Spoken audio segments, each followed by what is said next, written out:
Good evening. Been wanting to put a video together for about 10 days so far.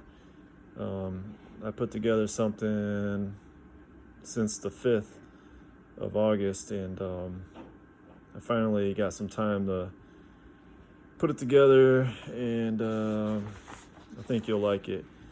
This one is called Does Life Feel Heavy? All right. Does your life feel heavy? Are you carrying the weight of the world? Are you carrying sin and guilt? Or are you carrying something else? We are quick to jump to conclusions because of preconceived ideas and because of programming at an early age. You may have been taught how the world operates at an early age by people who don't necessarily have your best interests. For the most part, we are all surrounded by people who think they know best, but do they? Who knows better than the Most High? Of course, if you have known sin, confess it and repent of it. If you have doubts and worries, give them to the Most High. Sometimes it helps to let your close inner circle that you can trust know about some of your issues so they can pray for you and support you. Either way it goes, you're not alone. Being alone is a lie. Sometimes the best thing to do is to just get away from everybody and all the drama so you can talk one-on-one with the Most High. This is where focus and clarity come into play. If you come to serve the Most High, then you need to expect some weight to be put on your shoulders and your heart. The path is narrow for a reason. Most people are going to not walk it because it is heavy, challenging, disappointing, and full of attacks and rejection. You are not going to be popular, and you are not going to be welcomed by most people. Not going to happen. Only a few people will truly recognize your worth and value. Value and compassion for others and your focus on pleasing and serving the Most High is critical. Don't sell out for money or popular opinion. Temptation comes in many forms. You have to fight harder where you are tempted the most. Temptations are a key including your calling and destiny. Don't brush it off. Pray for wisdom and discernment concerning your situation. You are tempted and tested in certain areas than others for a reason. Pay close attention to this. In the Wisdom of Solomon, it talks about chastening. In chapter 12, verses 1 through 2. For your incorruptible ruach, or spirit, is in all things. Therefore, chasten them little by little that offend, and warn them by putting in remembrance wherein they have offended, that leaving their wickedness they may believe in you, O Yahuwah. In the book of Sirach, it says, it describes some very interesting concepts. In chapter 6, verses 18 through 37, it says, My son, gather instruction from your youth up, so shall you find wisdom till your old age. Come unto her as one that plows and sows and waits for her good fruits. For you shall not toil much in laboring about her, but you shall eat of her fruits right soon. She is very unpleasant to the unlearned. He that is without understanding will not remain with her. She will lie upon him as a mighty stone of trial, and he will cast you off from her if it be long. For wisdom is according to her name, and she is not manifest unto many. Give ear, my son, receive my advice, and refuse not my counsel, and put your feet in her fetters, and your neck into her chain. Bow down your shoulder and bear her, and be not grieved with her bonds. Come unto her with your whole heart, and keep her ways with all your power. Search and seek, and she shall be known unto you. and when you have got a hold of her, let her not go. For at last you shall find her rest, and that shall be turned into joy. Then shall her fetters be a strong defense for you, and her chains a robe of glory. For there is a gold ornament upon her, and her bands are purple lace. You shall put her on as a robe of honor, and shall put her about you as a crown of joy. My son, if you will, you shall be taught, and if you apply your mind, you shall be prudent.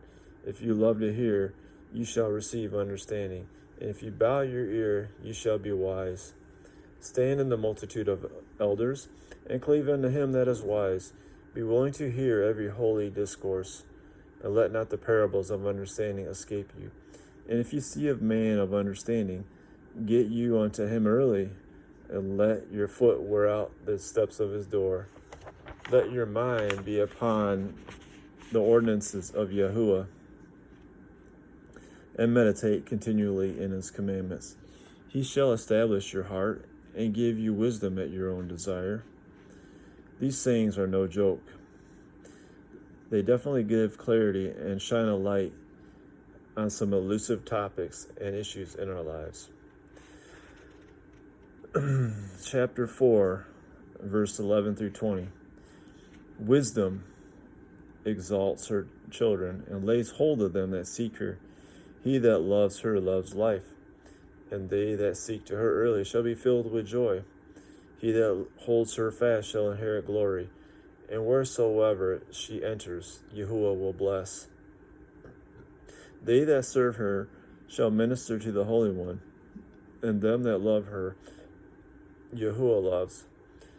Whoso gives ear unto her shall judge the nations, and he that attends to her shall dwell securely. If a man commit himself unto her, he shall inherit her, and his generation shall hold her in possession. For at first she shall walk with him by crooked ways, and torment him with her discipline, until she may trust his soul, and try him by her Torah. Then she will return the straight way unto him, and comfort him, and show him her secrets. But if he go wrong, she will forsake him, and give him over to his own ruin. Observe the opportunity, and beware of evil, and be not ashamed when it concerns your soul. We will be tested, and we will walk by crooked paths. You will go through things you wouldn't expect.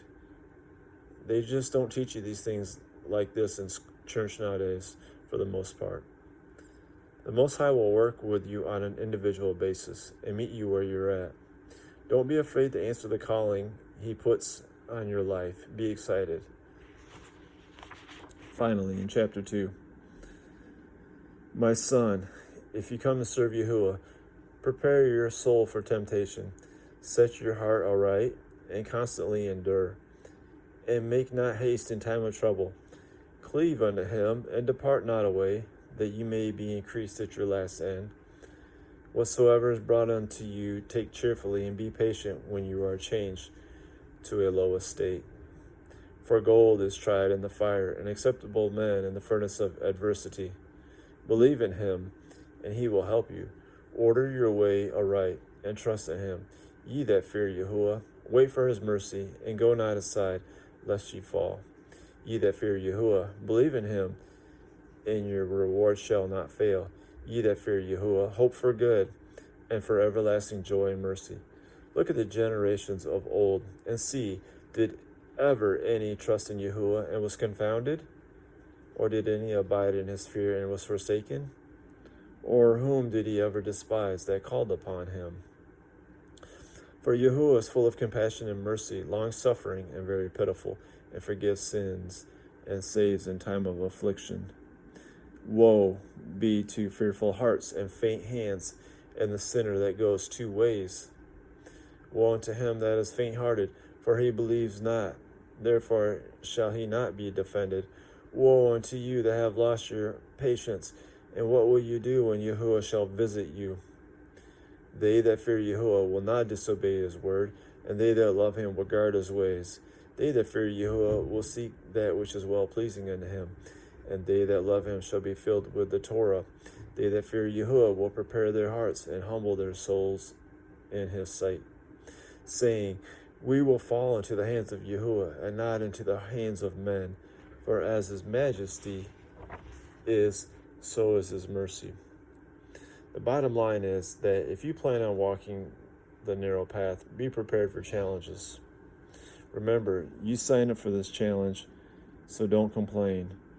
You chose the path, so you might as well endure to the end. If you give up too soon and revert back to your old ways, you will be sadly mistaken and eventually swept away with the masses. Don't be a statistic. Walk the walk and accept the challenges with joy. You don't have to agree with your current circumstances and suffering. Instead, learn from it and grow from it. Use your experiences as fuel for the fire and building blocks for the new house.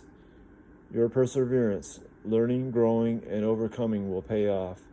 You may lose friends, family, opportunities, possessions, and status in this life, but the other side will outweigh and outpay what you lost. Don't give up, my friend. Separate yourself from this world. Make better connections. Build up your spiritual house and endure until the end.